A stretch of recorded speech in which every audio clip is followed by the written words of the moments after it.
Aujourd'hui, nous allons vous présenter le sermon 5 de notre campagne digitale qui a pour titre « Vraie et fausse adoration ». Le message que nous allons présenter s'adresse au cœur même du livre de l'Apocalypse. Selon les érudits, le chapitre 13 est le centre du livre. Maintenant, que trouvons-nous à l'intérieur de ce chapitre? Pourquoi est-ce si important? Quels enseignements nous apporte-t-il aujourd'hui? Sans plus tarder, étudions ce que le chapitre 13 de l'Apocalypse nous réserve. Dans l'Apocalypse, 3 puissances du mal sont présentées. Le dragon, la bête et le faux prophète. Vous vous demandez peut-être, qui sont-ils? Vous verrez comme c'est facile à savoir. Apocalypse 12 et 13 identifient ces 3 pouvoirs sataniques. Nous avons déjà vu que le chapitre 12 parle du dragon, tandis que le chapitre 13 nous parle d'une bête qui surgit de la mer, puis d'une autre qui surgit de la terre. Ces 3 pouvoirs constituent la fausse trinité sous le nom de dragon, bête et de faux prophète. Parlons de la première bête. Commençons par lire Apocalypse au chapitre 13 du verset 1 à 10. Il est écrit: « Il se tint sur le sable de la mer. Puis je vis monter de la mer une bête qui avait 10 cornes et 7 têtes. Sur ses cornes, 10 diadèmes, et sur ses têtes, des noms de blasphème.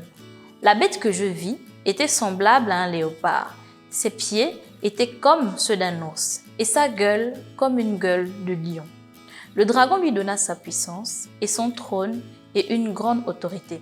Quel être étrange! C'est définitivement un animal très étrange. Il a le corps d'un léopard, la gueule d'un lion et les pattes d'un ours. Ce seraient des matériaux très intéressants pour un film de science-fiction. Mais ce n'est pas un film, c'est un drame réel. Pour identifier cet animal étrange qui surgit de la mer, je vous laisse parcourir le livre de Daniel en son chapitre 7. Maintenant, voyons que représente la bête dans l'esprit de prophétie.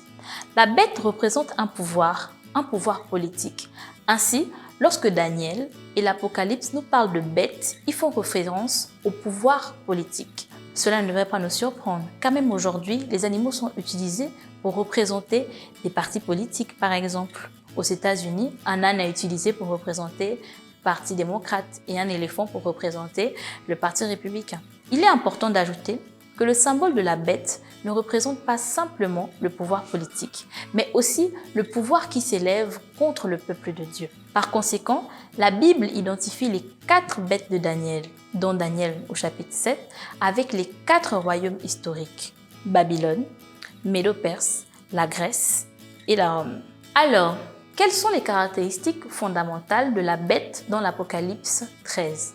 Voyons voir. Premièrement, c'est un pouvoir blasphématoire.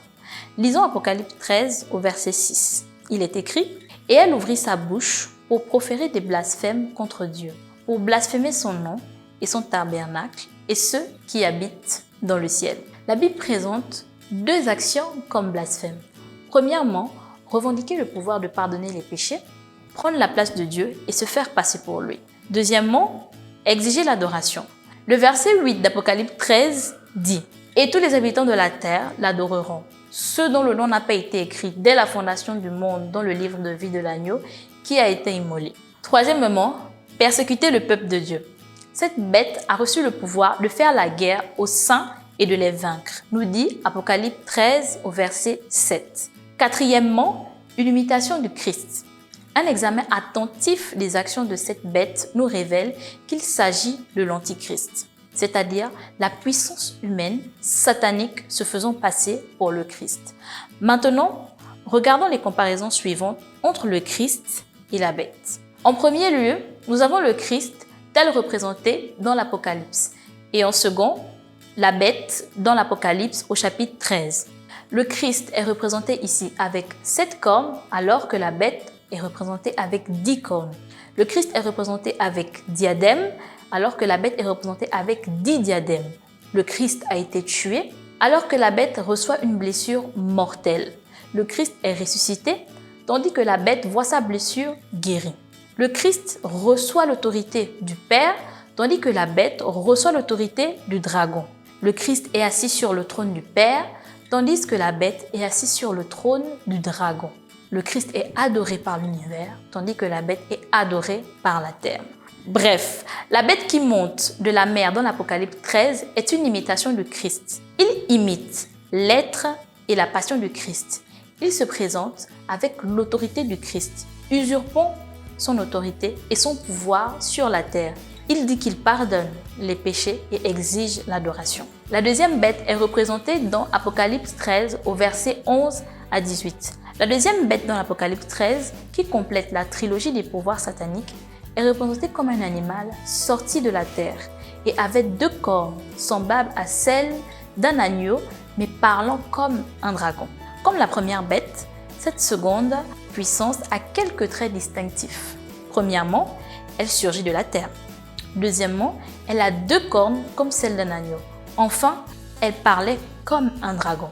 Cette seconde puissance doit s'élever dans un lieu qui est inhabité ou a peu de présence. Et que selon Apocalypse 17 au verset 15, les eaux dans la prophétie symbolisent des peuples, des nations et des langues.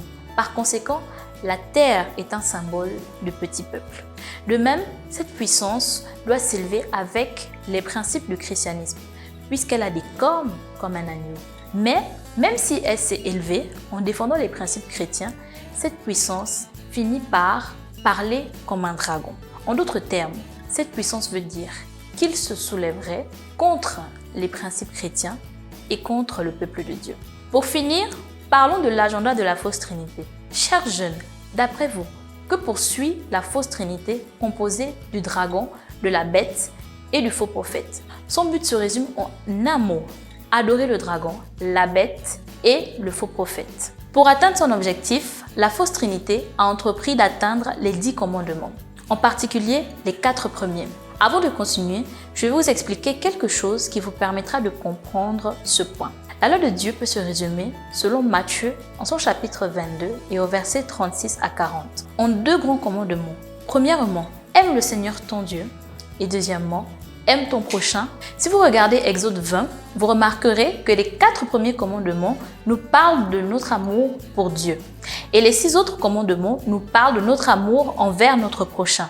Donc, si vous aimez Dieu, vous n'aurez pas d'autre Dieu, vous ne ferez pas une image pour l'adorer, vous ne prendrez pas le nom de Dieu en vain et vous observerez le 7e jour, car c'est le sabbat. Si vous aimez votre prochain, vous honorerez vos parents, vous ne tuerez pas, vous ne commettrez pas d'adultère, vous ne volerez pas, vous ne porterez pas de faux témoignages et vous ne convoiterez pas.